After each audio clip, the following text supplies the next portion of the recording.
Hello बच्चों, आज हम लोग आवर्त सारणी में तत्वों को कितने खंडों में विभाजित किया गया है ये जानेंगे और यह पढ़ेंगे कि कौन सा तत्व किस ब्लॉक का है, यानी किस खंड का है। जैसा कि आपको पता है कि 4 ब्लॉक हैं, yes block, P block, D block and F block. तो हम कैसे जानेंगे कि कौन सा तत्व किस ब्लॉक का है। तो आइए देखते हैं। पहला देखते हैं यस ब्लॉक। पहला जब देखते हैं कि यस ब्लॉक, तो yes block element, yes block elements. किसी भी तत्व का अगर ब्लॉक पता करना हो तो सबसे पहले हम उसका इलेक्ट्रॉनिक विन्यास हाफ बाउ प्रिंसिपल के अकॉर्डिंग निकाल लेते हैं और देख लेते हैं कि उसका अंतिम इलेक्ट्रॉन यदि यस ऑर्बिटल में गया है, अंतिम इलेक्ट्रॉन यदि यस ऑर्बिटल में गया है तो वह यस ब्लॉक का तत्व होता है। आइए देखते हैं। जैसे पहला एग्जाम्पल लेते हैं lithium. Example first lithium. Lithium का एटॉमिक नंबर कितना होता है? 3 होता है।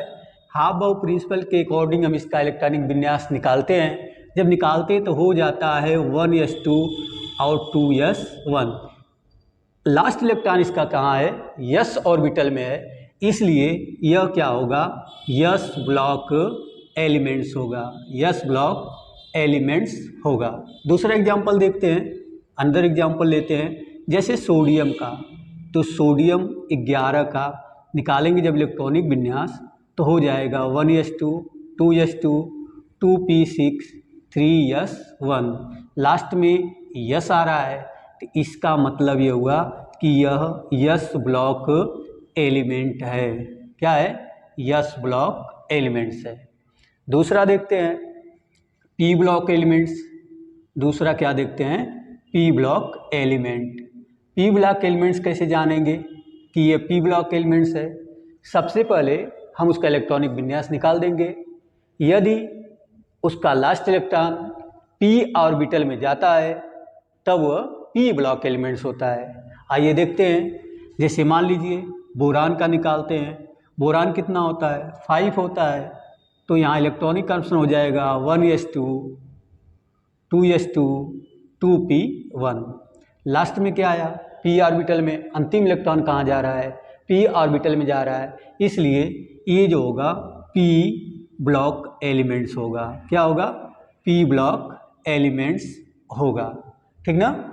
अब अगला देख लेते हैं। जैसे एल्युमिनियम की बात करते हैं तो एल्युमिनियम का कितना होता है? 13 होता है। तो 13 का देखते हैं तो सबसे पहले क्या करेंगे? इलेक्ट्रॉनिक कॉन्फिगरेशन निकालेंगे। 1s2 2s2 2p6 3s2 3p1। Comma लगा देंगे। 2 4 10 12 1 13। लास्ट इलेक्ट्रॉन कहाँ है? पी ऑर्बिटल में है, तो ये क्या होगा? पी ब्लॉक एलिमेंट्स होगा। क्या होगा? पी ब्लॉक एलिमेंट्स होगा। ऐसे हम जान गए कि यदि लास्ट इलेक्ट्रॉन यस ऑर्बिटल में जाता है तो यस ब्लॉक एलिमेंट्स, यदि लास्ट इलेक्ट्रॉन पी ऑर्बिटल में जाता है तो पी ब्लॉक एलिमेंट्स। अब हम तीसरा पढ़ेंगे D block elements.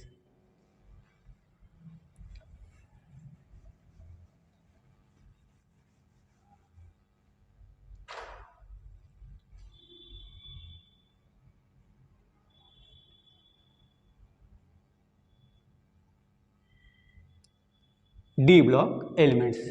D block elements में क्या है कि डी ब्लॉक तत्वों को संक्रमण तत्व भी कहा जाता है। कहने का मतलब इसे ट्रांजिशन एलिमेंट्स भी कहा जाता है, क्योंकि इसके इलेक्ट्रॉनों की भरने की जो प्रक्रिया होती है साधारण प्रक्रिया से भिन्न होती है। तो आइए देखते हैं। जब इसका अंतिम इलेक्ट्रॉन यानी अंतिम इलेक्ट्रॉन n-1 डी ऑर्बिटल में जाता है, n-1 डी ऑर्बिटल में जाता है, तब वह डी ब्लॉक एलिमेंट्स कहलाता है। जैसे एग्जाम्पल देखते हैं।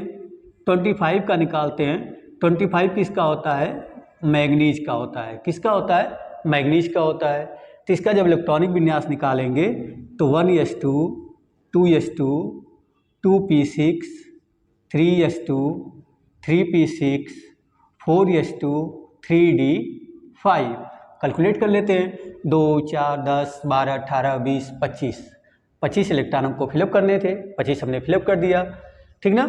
तो अब चेक करना है कि n-1 डी में जाता है कि नहीं। तो n की वैल्यू क्या है, हाईएस्ट नंबर ऑफ सेल्स क्या है, 4 है, तो 4 अब -1 और d आना चाहिए, तो इक्वल टू कितना हुआ 3d। लास्ट इलेक्ट्रॉन क्या है 3d में है, ठीक ना। लास्ट इलेक्ट्रॉन इसका किस में है 3d में है, ठीक ना। अब हम देखेंगे कि यदि मान लीजिए इसी को रीऑर्डर कर देता है, इसको रीऑर्डर कर देता है तो 1s2 2s2 2p6 3s2 3p6 और 3d 5 4s2। ऐसे में यदि इस फार्मूले को अगर हम नहीं लगाएंगे तो हम इसको गलत कर देंगे कि यह यस ब्लॉक एलिमेंट्स है।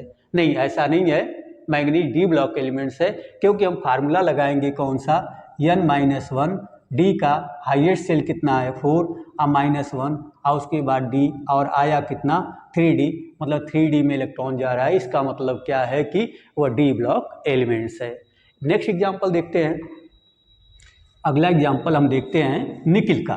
किसका देखते हैं, निकिल का।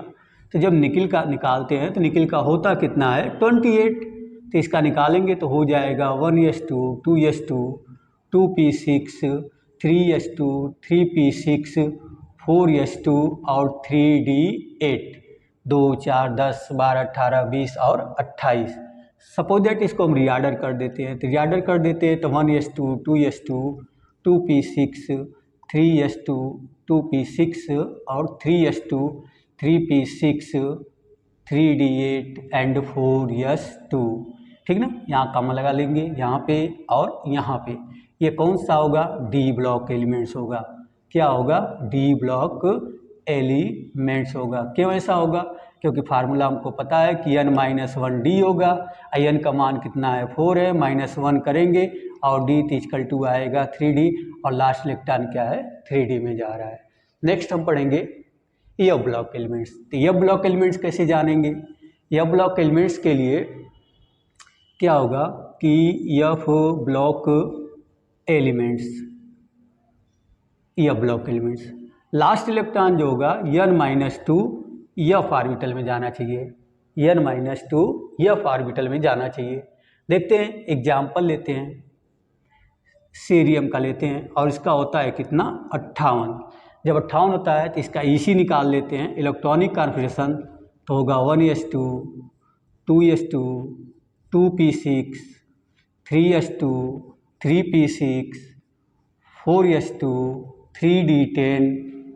3d10 और उसके बाद होगा क्या बोलते हैं कि 4p6 हो गया, 5ps2 हो गया, 4d10 हो गया, 5p6 हो गया, 6s2 हो गया और 4f2। कैलकुलेट करते हैं 2 4 10 12 18 20 30 36 36 2 38 10 48 6 54 54 2 56 56 2 58। तो फार्मूले को अपनाते हैं, क्या कह रहा है कि n-2 एफ में जाना चाहिए, तो n का हाईएस्ट नंबर ऑफ सेल क्या है 6 है और 6 - 2 एफ करेंगे तो लास्ट इलेक्ट्रॉन किस में जाना चाहिए 4f में, और लास्ट इलेक्ट्रॉन क्या गया है 4f में। इसका मतलब हुआ कि यह एफ ब्लॉक एलिमेंट्स है। क्या है, यह ब्लॉक एलिमेंट्स है। तो आज हम लोगों ने तत्वों को खंडों में जैसे विभाजित किया गया है, S block, P block, D block, F block, इसको निकालने का तरीका सीखे। इसको निकालने के लिए दिए गए तत्व का सबसे पहले हम इलेक्ट्रॉनिक विन्यास निकालेंगे। इलेक्ट्रॉनिक विन्यास निकालने के बाद देखेंगे कि उसका लास्ट इलेक्ट्रॉन किस में जा रहा है। यदि लास्ट इलेक्ट्रॉन यस में जा रहा है तो यस ब्लॉक का तत्व होगा। लास्ट इलेक्ट्रॉन पी में जा रहा है, पी ब्लॉक का तत्व होगा। लास्ट इलेक्ट्रॉन n-1 डी में जा रहा है, डी ब्लॉक एलिमेंट्स होगा। लास्ट इलेक्ट्रॉन n-2 एफ में जा रहा है तो एफ ब्लॉक एलिमेंट्स होगा। उम्मीद है बच्चों ये आपको समझ में आया होगा और इससे आपको काफ़ी सहायता मिलेगी।